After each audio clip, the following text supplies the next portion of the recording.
പിന്നെ ഞാൻ ഇതിൽ വന്ന ഒരു ഒരു ഒരു ഒരു വളരെ ഒരു ജുനൈദ് എന്ന് പറഞ്ഞ ഞാൻ പേരെടുത്ത് പറയാൻ കാരണം വളരെ പിന്നെ ബാലിശമായ ചില ആർഗ്യുമെന്റുമായിട്ട് ഇവരുടെ കൂട്ടത്തിലുള്ള ഇവരുടെ ഒരു താത്വിക ആചാര്യനാണ്. ഇവരുടെ ഈ എല്ലാവിധ വ്യാജ ചികിത്സക്കും ഒരു ഇസ്ലാമിന്റെ അടിത്തറ ഉണ്ട് എന്ന രൂപത്തിൽ വ്യാജന കുപ്രചരണം നടത്തുന്ന ഒരു വ്യാജ ഒരു താത്വിക ആചാര്യനാണ് ജുനൈദ് എന്ന് പറഞ്ഞ ഒരാള്.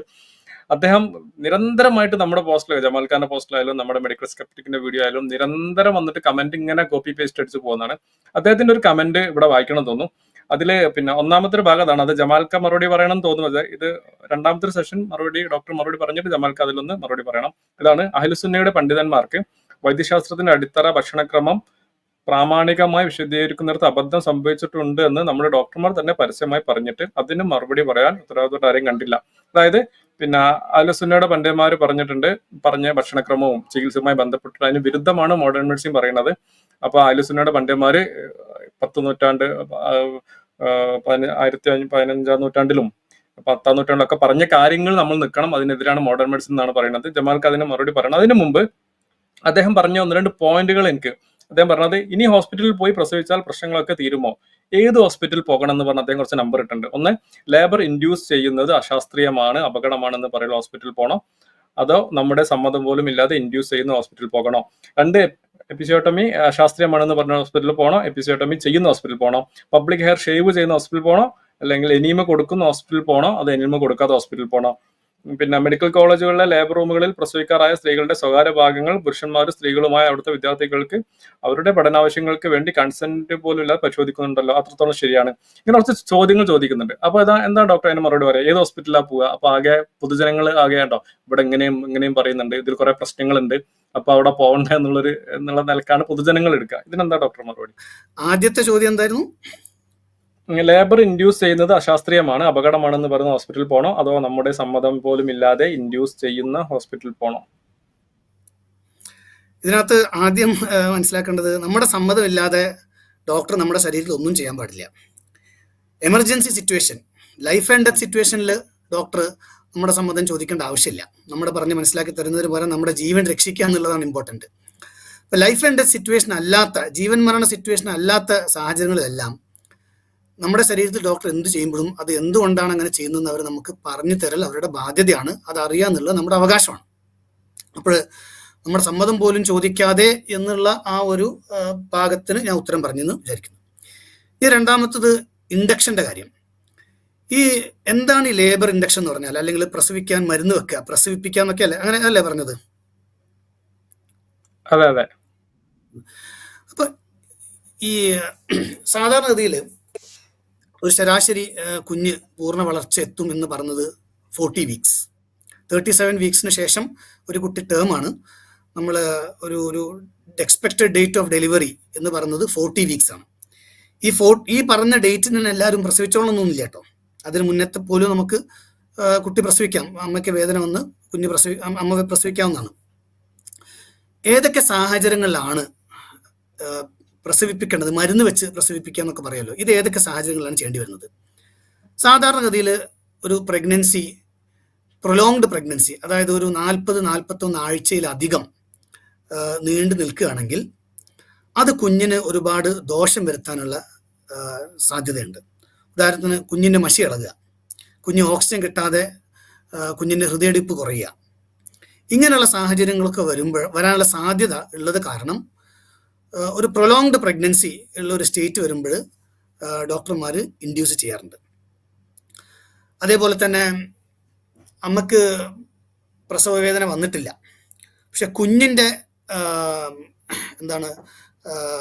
ആരോഗ്യം, ഇനിയും പ്രഗ്നൻസി അങ്ങ് പ്രൊലോങ് ചെയ്യുന്നത് കുഞ്ഞിൻ്റെ ആരോഗ്യത്തെ ദോഷകരമായി ബാധിക്കും എന്നുള്ളൊരു സാഹചര്യം വരുമ്പോൾ പ്രസവിപ്പിക്കാനുള്ള മരുന്ന് വെക്കാറുണ്ട്.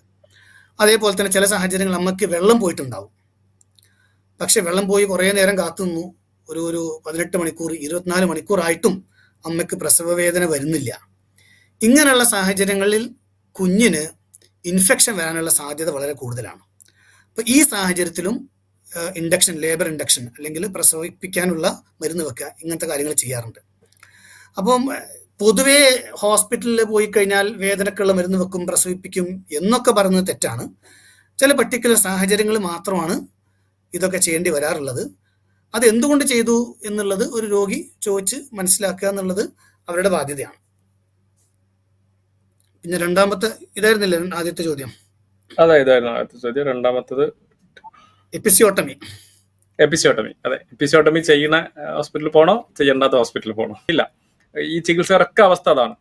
പ്രാഥമിക വിദ്യാഭ്യാസം. എപ്പിസിയോട്ടമി ചെയ്യുന്ന ഹോസ്പിറ്റൽ എന്ന് പറഞ്ഞൊരു ബോർഡ് ഉണ്ട്. ഞങ്ങൾ എപ്പിസിയോട്ടമി ചെയ്യാറില്ല എന്ന് പറഞ്ഞൊരു അങ്ങനെ ഒരു കൂട്ടം ഹോസ്പിറ്റൽ അങ്ങനെയൊന്നല്ല. അതെ, ഇതൊക്കെ ഞാൻ പറഞ്ഞില്ലേ, ചില കാര്യങ്ങളൊക്കെ ഇതിൽ ശരിയാണ്. ജനങ്ങൾക്ക് സ്വാഭാവികമായിട്ടും ഉണ്ടാകുന്ന ചില ആശങ്കകളാണ്. ചിലതൊക്കെ തെറ്റിദ്ധരിപ്പിക്കുക എന്നുള്ള ഉദ്ദേശത്തോടെ മാത്രം പറയുന്ന കുറെ പോയിന്റ്സ് ആണ്. എപ്പിസിയോട്ടമി എന്ന് പറഞ്ഞാൽ ഗർഭകോശത്തിന്റെ ഔട്ട്ലെറ്റിന്റെ അവിടെ ചെറിയൊരു ഇൻസിഷൻ ഇടുക, ചെറിയൊരു കീറ് ചെയ്യുക എന്നുള്ളതാണ്. ഇതും സത്യം പറഞ്ഞാൽ എല്ലാ രോഗികൾക്കും ചെയ്യേണ്ട ആവശ്യമില്ല, എല്ലാ രോഗികൾക്കും ചെയ്യാറുമില്ല. അപ്പോൾ കുഞ്ഞ് പുറത്ത് വരുന്ന സമയത്ത് ആ ഔട്ട്ലെറ്റിന്റെ ഒരു തിക്നെസ്സും കുഞ്ഞ് പുറത്തോട്ട് വരാനുള്ള സാഹചര്യവും കുഞ്ഞിന് അവിടെ എന്തെങ്കിലും തടസ്സങ്ങൾ നേരിടുന്നുണ്ടോ, ഇങ്ങനെ പല ഫാക്ടേഴ്സും കൺസിഡർ ചെയ്തുകൊണ്ടാണ് ഒരു ഡോക്ടർ തീരുമാനിക്കുന്നത് ഇവർക്ക് എപ്പിസിയോട്ടമി വേണമെന്നുള്ളത്. ഇപ്പോൾ ഉദാഹരണത്തിന് ഒരു ഒരു ഒരു ഡെഫിനറ്റ്ലി നമ്മൾ കട്ട് ചെയ്യുകയാണെങ്കിൽ കുഞ്ഞ് വേഗം പുറത്തു വരും. അപ്പോൾ ഒരു ഉദാഹരണം പറയാം. ഇപ്പോൾ കുഞ്ഞിൻ്റെ തല കുഞ്ഞ് പുറത്തോട്ട് വരുന്നില്ല. ഓക്കെ, അമ്മയ്ക്ക് വേദനയുണ്ട്, കുഞ്ഞ് പുറത്തോട്ട് വരുന്നില്ല, അമ്മയ്ക്ക് വളരെയധികം ക്ഷീണം സംഭവിച്ചുകൊണ്ടിരിക്കുകയാണ്, കുഞ്ഞിൻ്റെ ഹൃദയമിടിപ്പ് കുറഞ്ഞുകൊണ്ടിരിക്കുകയാണ്. അപ്പം എത്രയും വേഗം കുഞ്ഞിനെ പുറത്തെടുത്ത് കുഞ്ഞിന് ശ്വാസം വലിച്ചു തുടങ്ങിയില്ലെങ്കിൽ അത് കുഞ്ഞിൻ്റെ ജീവനെ തന്നെ അപകടമാണ്. അപ്പം ഇങ്ങനെയുള്ള സാഹചര്യങ്ങളിൽ ഡെലിവറി എളുപ്പമാക്കാൻ വേണ്ടിയിട്ട് എപ്പിസിയോട്ടമി ചെയ്യാറുണ്ട്. ചിലപ്പോൾ ഈ വെജൈനൽ ഔട്ട്ലെറ്റിൻ്റെ ഒരു അവസ്ഥ നോക്കുമ്പോൾ ഗൈനക്കോളജിസ്റ്റ് മനസ്സിലാക്കും. ഞാനൊരു പീഡിയാട്രീഷ്യനാണ്.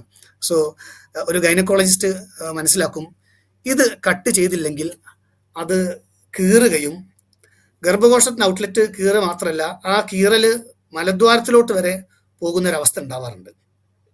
ഏനൽ ടിയർ അല്ലെങ്കിൽ റെക്ടൽ ടിയർ എന്നൊക്കെ പറയും. അപ്പം അതൊക്കെ വന്നു കഴിഞ്ഞാൽ അമ്മയ്ക്ക് വളരെ പ്രയാസമാണ്. എന്താണ്, മലം കൺട്രോൾ ചെയ്യാനൊന്നും പറ്റൂല, അതിങ്ങനെ പോയിക്കൊണ്ടിരിക്കും. ജീവിതകാലം മുഴുവൻ ഈ ഒരു സാഹചര്യമായിട്ട് ജീവിക്കേണ്ടി വരും. ഇങ്ങനെയൊക്കെ പണ്ടത്തെ കാലത്ത് ആൾക്കാർ ജീവിച്ചിട്ടുണ്ട്, വീട്ടിലൊക്കെ പ്രസവിക്കുന്ന ആൾക്കാർ. അതൊക്കെ ഇങ്ങനെ ബുദ്ധിമുട്ട് അനുഭവിച്ചും ആൾക്കാരുടെ അടുത്ത് പറയാതെയും ഒക്കെ ഇങ്ങനെ കൊണ്ടുപോവാണ്. അപ്പം ഇങ്ങനെയുള്ള സാഹചര്യങ്ങളൊക്കെ ഒഴിവാക്കാൻ വേണ്ടിയിട്ട് സെലക്റ്റഡ് കേസസിൽ മാത്രം ചെയ്യുന്ന ഒരു കാര്യമാണ് എപ്പിസിയോട്ടമി. അല്ലാതെ എല്ലായിടത്തും ചെയ്യേണ്ട ഒരു കാര്യമല്ല എപ്പിസിയോട്ടമി, എല്ലായിടത്തും ചെയ്യുന്ന ഒരു കാര്യമല്ല ഐഡിയൽ എപ്പിസിയോട്ടമി. മറ്റൊന്ന് ചോദിച്ചത് എനീമ കൊടുക്കുന്ന ഹോസ്പിറ്റലിൽ പോകണോ വേണ്ടെന്നാണ്. എഗെയിൻ ഈ എനീമ എന്ന് പറഞ്ഞാൽ എന്താണ്, മലം പുറത്തേക്ക് വരാനുള്ള ചെറിയൊരു മരുന്നാണ്. അത് മലദ്വാരത്തിലൂടെ നമുക്ക് കൊടുക്കുകയും അത് കാരണം മലം പുറത്തു വരികയും ചെയ്യാറുള്ളത്. അപ്പോൾ ഇത് വളരെ എന്താണ്, ഒരു അധികം ദോഷമൊന്നുമില്ലാത്തൊരു മരുന്നാണ്. ഈ വയറിളക്കുക എന്നുള്ളത് പണ്ടേ കാലത്ത് എല്ലാ സിസ്റ്റംസ് ഓഫ് മെഡിസിനിലും ഉള്ളൊരു കാര്യമാണ്. അതേപോലെ തന്നെ ഒരു മോഡേൺ മെഡിസിനിലും ഉണ്ട്. ഈ ഡെലിവറി സമയത്ത് എന്തിനാണ് എനീമ ചെയ്യുന്നത്? പല കാരണങ്ങളും ഉണ്ടാകാം. ചില സമയത്ത് ഈ എനീമ ചെയ്താൽ തന്നെ അമ്മയ്ക്ക് പ്രസവ വേദന വരും. 2, ഈ എനീമ ചെയ്തില്ലെങ്കിൽ മലം അവിടെ നിൽക്കും. അപ്പോൾ അമ്മമാർ ഈ മലം പോകും എന്നുള്ളൊരു പേടി കൊണ്ട് ചിലപ്പം പ്രഷർ കൊടുക്കാതെ അങ്ങനെ അങ്ങ് പിടിച്ചു വെക്കും. എസ്പെഷ്യലി ആദ്യമായിട്ട് പ്രസവിക്കുന്ന അമ്മമാർ, അവർ പ്രസവ വേദന ഡെലിവറിയൊക്കെ ആദ്യമായിട്ട് അനുഭവിക്കുകയാണല്ലോ. അപ്പം എങ്ങനെയാണ് ഇതിൻ്റെ ഒരു നോർമൽ പ്രോസസ്സ് എന്നുള്ളത് അവരുടെ ആദ്യത്തെ അനുഭവമാണ്. ഈ മലം വരുന്നുള്ള പേടി കാരണം അവർ പുഷ് ചെയ്യാതെ പിടിച്ചു വെക്കുന്ന സാഹചര്യം ഉണ്ടാവാറുണ്ട്. ഈ മലം എടുത്ത് കളഞ്ഞു കഴിഞ്ഞാൽ പിന്നെ ആ സെൻസേഷൻ ഉണ്ടാവില്ല. അപ്പോൾ അവർക്ക് മുഴുവൻ കോൺഫിഡൻസോടെ പുഷ് ചെയ്യാൻ പറ്റും. പിന്നെ അവിടെ എന്തെങ്കിലും ഇൻ്റർവെൻഷൻസ് ചെയ്യാണ്, എപ്പിസിയോട്ടമി, നേരത്തെ പറഞ്ഞ എപ്പിസിയോട്ടമി ഒക്കെ ചെയ്യുകയാണെങ്കിൽ ഈ മലം കാരണം ആ വൂണ്ട് ഇൻഫെക്റ്റഡ് ആവും അല്ലേ. അപ്പോൾ ഇങ്ങനെയുള്ള സാഹചര്യങ്ങളൊക്കെ ഒഴിവാക്കാൻ വേണ്ടിയിട്ടാണ് എനീമ കൊടുക്കുന്നത്. വളരെ ദോഷം ചെയ്യാത്ത ഒരു സാധാരണ കാര്യമാണ്. ഇതൊക്കെ വലിയ എന്തോ ഒരു പാതകം പോലെ അവതരിപ്പിക്കുന്നത് വളരെ തെറ്റായിട്ടുള്ള ഒരു കാര്യമാണ്. ഇവരുടെ ഒരു താത്വികാചാര്യന്റെ അവസ്ഥ അതാണ്. അപ്പൊ പിന്നെ സാധാരണക്കാരന്റെ അവസ്ഥ പറയേണ്ടതില്ലല്ലോ.